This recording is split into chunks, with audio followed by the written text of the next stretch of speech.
Do you know what a man's greatest weakness is? It is not a lack of courage, nor an inability to love, nor the fear of giving up. A man's greatest weakness lies in the fact that he gives almost everything, but never enough. It is the restraint in his gestures, the measured affection, the sporadic presence, a subtle yet destructive pattern. He gives you crumbs and expects you to enjoy them as if they were a feast. And the most dangerous part is this. Over time, you begin to believe that this is exactly what you deserve. But the game changes the moment you decide to give back in the same way, not with anger or revenge, but in equal measure. Because what you accept, you teach, and what you give back shows who you are. Today I want to guide you through this quiet yet powerful process to stop accepting crumbs and begin to take the place of those who have already recognized their worth. In the end, you may realize that true strength was never in him. It was always in you, just waiting to finally wake up. Number 1, the power to recognize when you are settling for less than you deserve. This moment never comes without warning.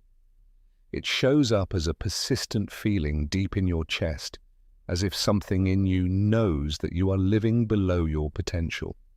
It is a quiet intuition that begins in small details but grows stronger until it becomes impossible to ignore.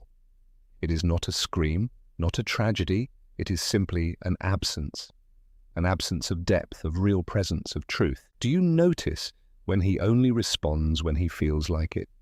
When he makes plans at the last minute? When he speaks kindly but does not act consistently?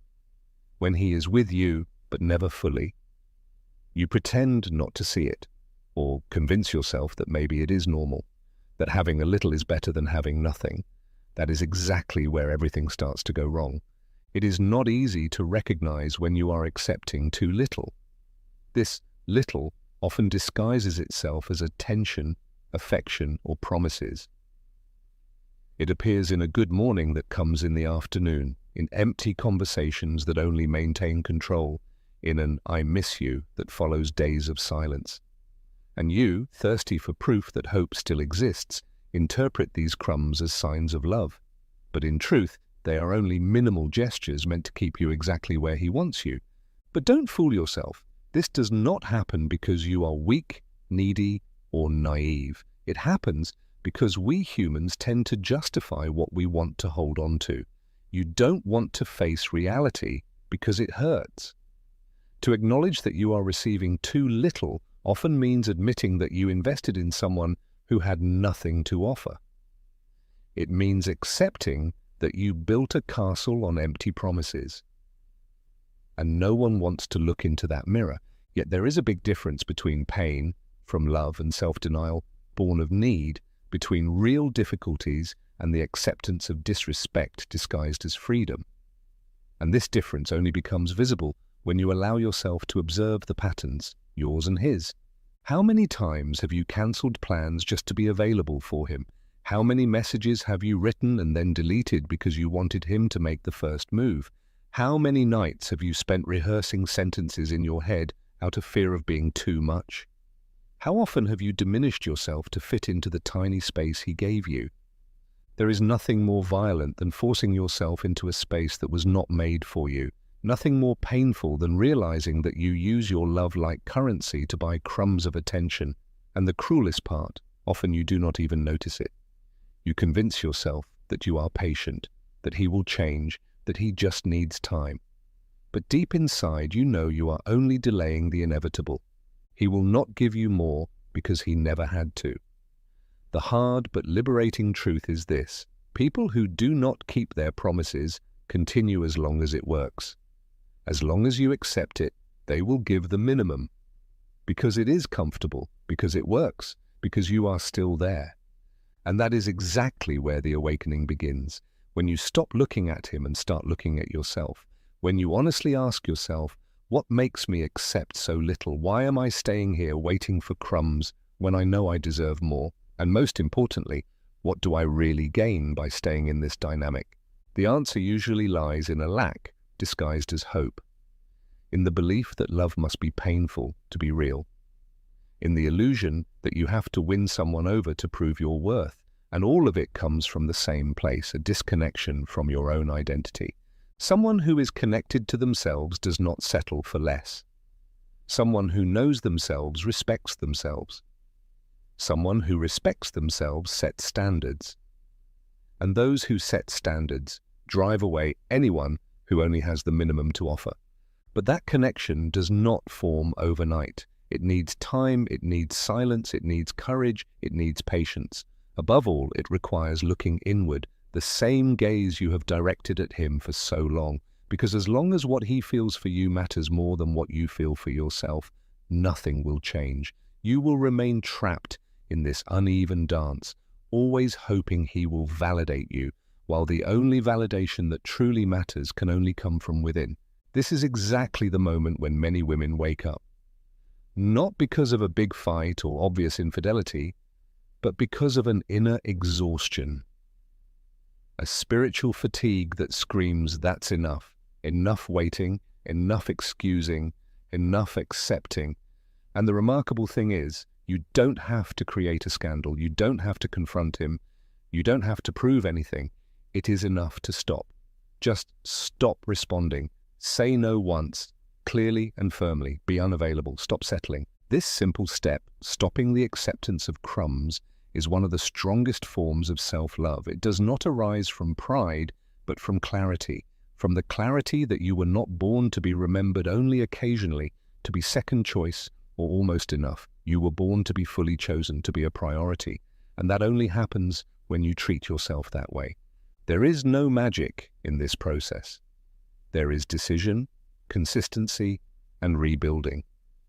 Piece by piece, you begin to nourish yourself from other sources, from real friendships, from your time with yourself, from personal projects, from everything you once gave up to please someone who never truly saw you. And along the way, something even deeper happens. You regain your perspective. The gaze that once got lost in his signals now turns inward. And it is precisely this perspective that filters out everything that no longer aligns with your worth. From this point on, you no longer tolerate the small things, not because you have become hard or bitter, but because you finally recognize your own value. And someone who knows their worth understands. Being alone is infinitely better than being with someone who has no use for your presence.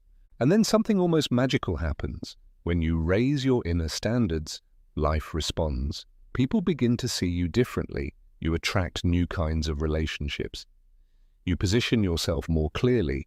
You are no longer afraid to say what you feel. And above all, you are no longer in a hurry.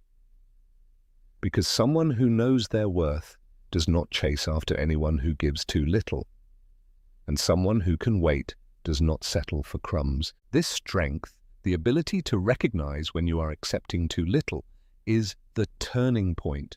It marks the beginning of a new stage, a stage in which you no longer have to ask, prove, or beg, a stage in which you simply become, and what you create in that process can never be taken from you. Perhaps you are standing at that point right now, tired, confused, full of doubt. You wonder whether you are exaggerating, whether it is still worth it, whether you should give him another chance. But the answer does not lie with me. It lies within you, in what you feel when you finally stop lying to yourself, in what you sense when, despite all your effort, you receive nothing in return and still keep trying. That feeling is your boundary knocking at the door. You can ignore it for a while longer, but it will stay until you open, until you change, until you choose yourself. Because in the end, accepting too little does not make you strong. It makes you inattentive. And no one thrives on dry ground. So pause, look, feel, recognize, because in the moment you see, everything changes. And your whole life begins to be written in different words. Words you choose yourself. Words that nourish you. Words that finally make sense. Number 2, why does he only give you crumbs? And what does that say about him? Not about you. It is very common to believe that what we receive from others reflects our own worth. If he distances himself, you might think, I am too intense. If he does not write, you think, I am not interesting enough. If he does not want to commit, you think, I am not enough.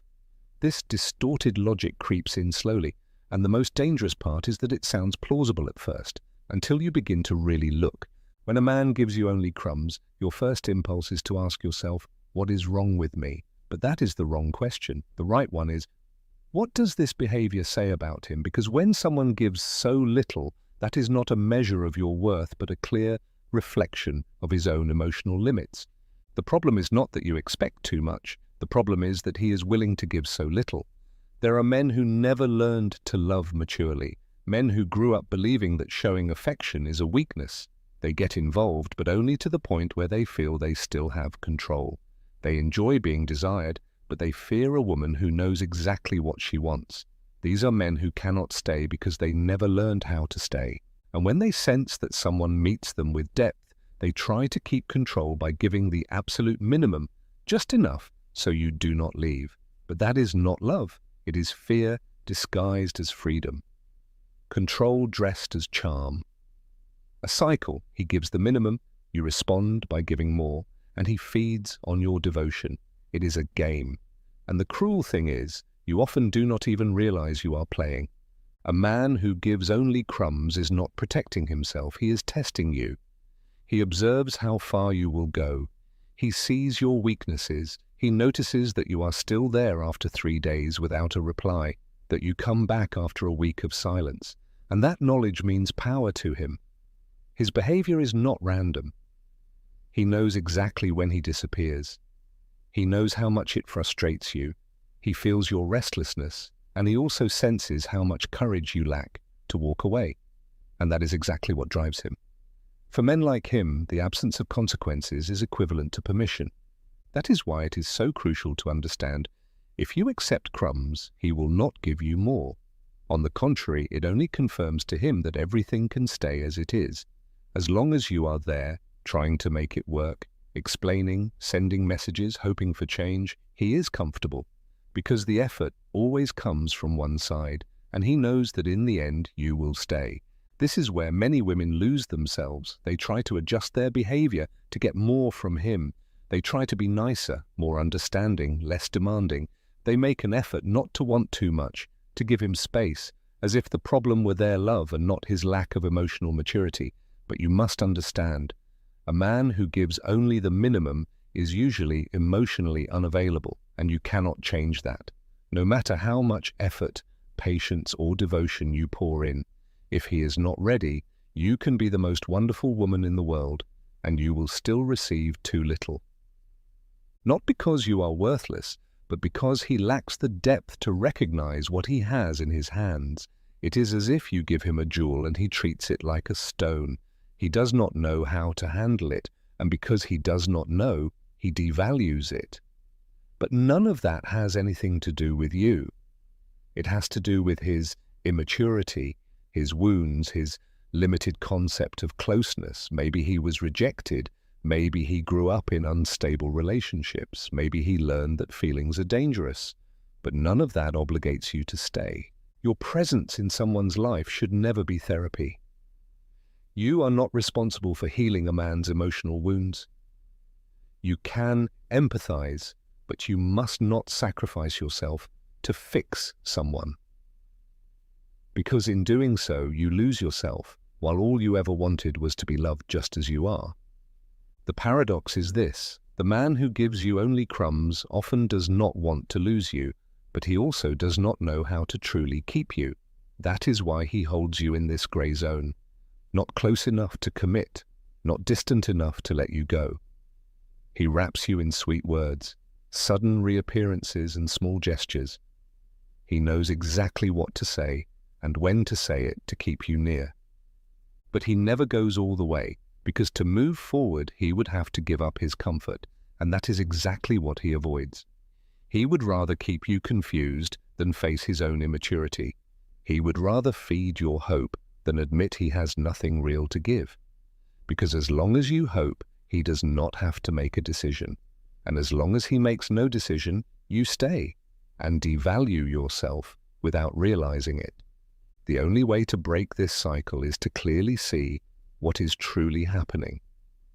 Stop focusing only on your feelings. Observe what he actually does. Because love is not what you feel for someone. Love is what that person does with your feelings.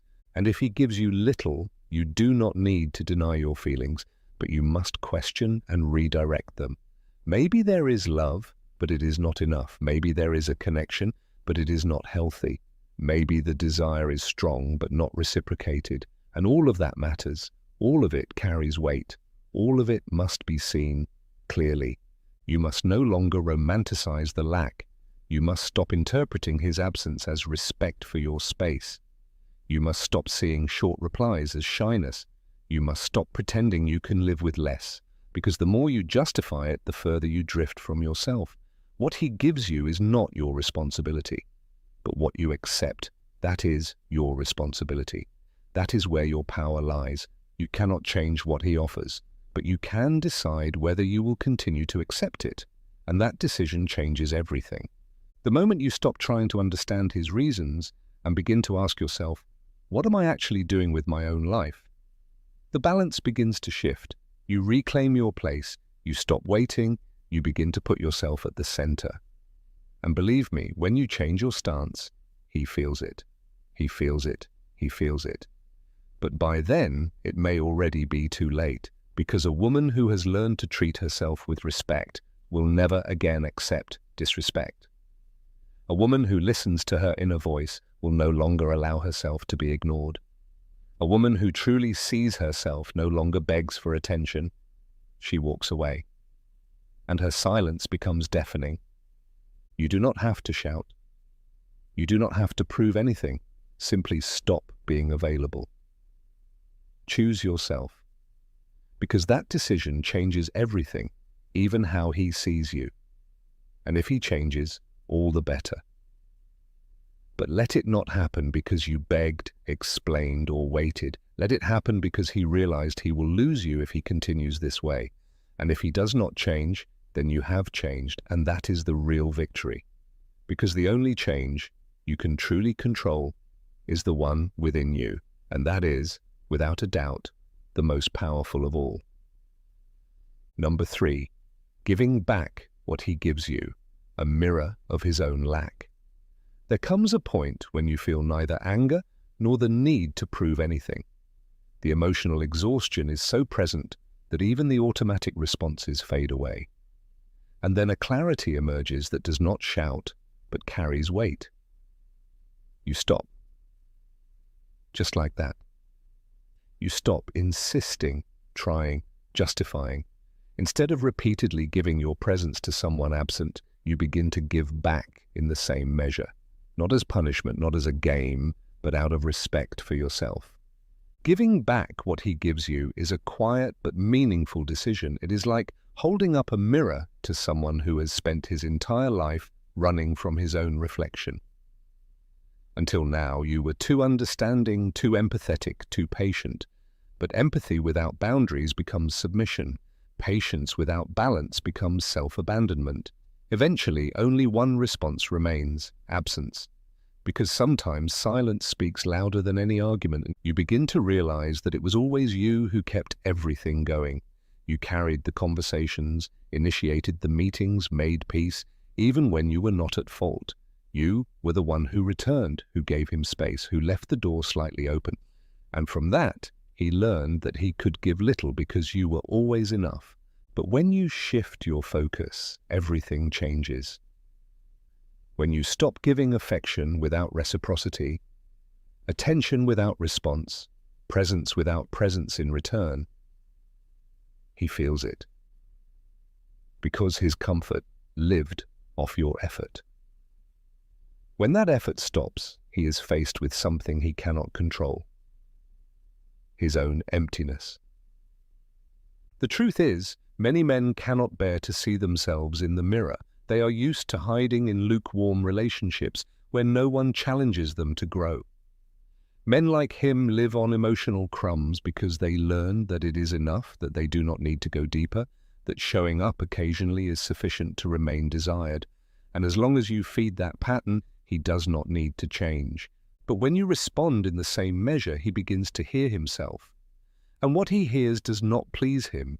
He realizes that he cannot sustain real closeness, that he cannot handle true intensity, that he used charm as protection, games as distraction, absence as defense. And when that becomes clear to him, only two options remain: grow or run.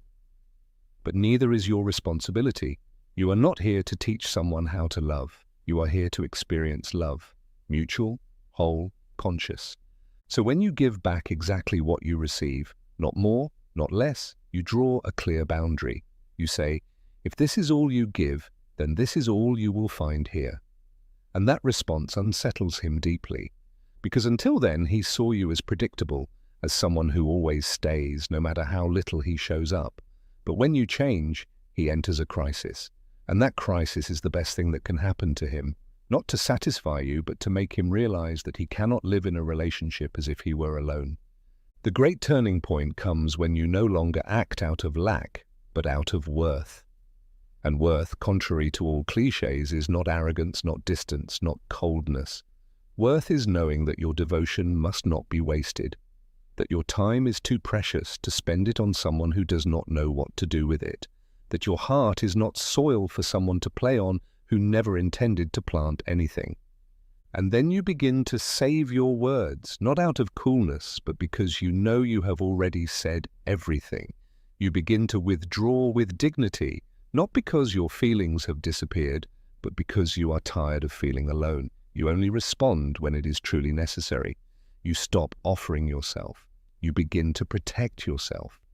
And he feels this shift. He notices that you are finally taking up space, your own space. But this kind of response confuses him. He is used to women who cry, who demand, who argue. He does not know how to handle someone who simply disappears, who neither begs, nor explains, nor insists.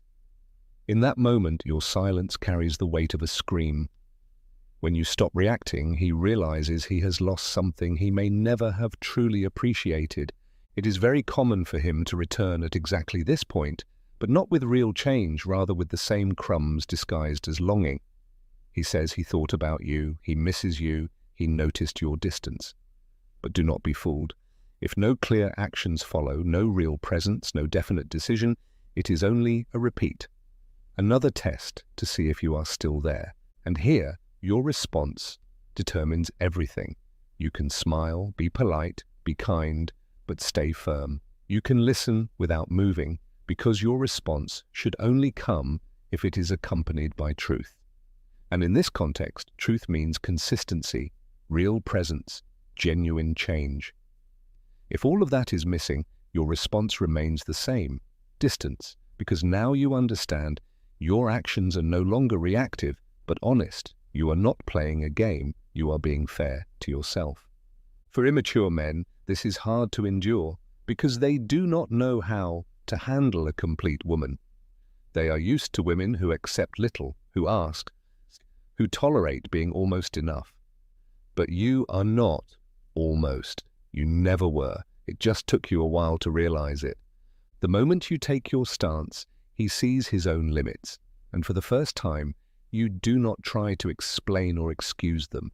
You simply observe, because now you know the problem was never that you were too much. The problem was that he was too small and had made himself comfortable in that. The beauty of this return is that it does not need to be aggressive. It is gentle but determined. It is quiet but unmistakable. It is calm but final.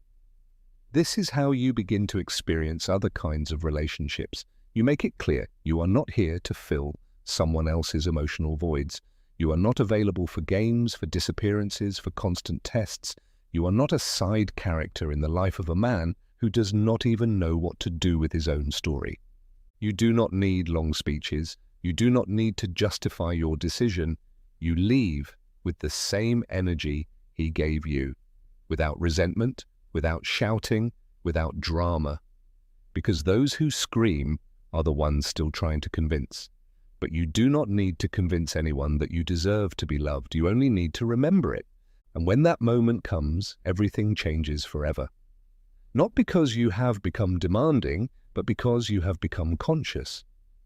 Someone who lives consciously knows A little is not enough. That is not arrogance, it is clarity, it is maturity. It is the direct result of having lived through phases in which you gave too much and received almost nothing in return. You give the crumbs back because you realize your heart is not a refuge for someone who only wants to hide from the world. You give them back because you have understood your love has value. And that value will never be recognized by someone who does not yet know what they truly want from life. Because someone who lives only on the surface cannot recognize depth.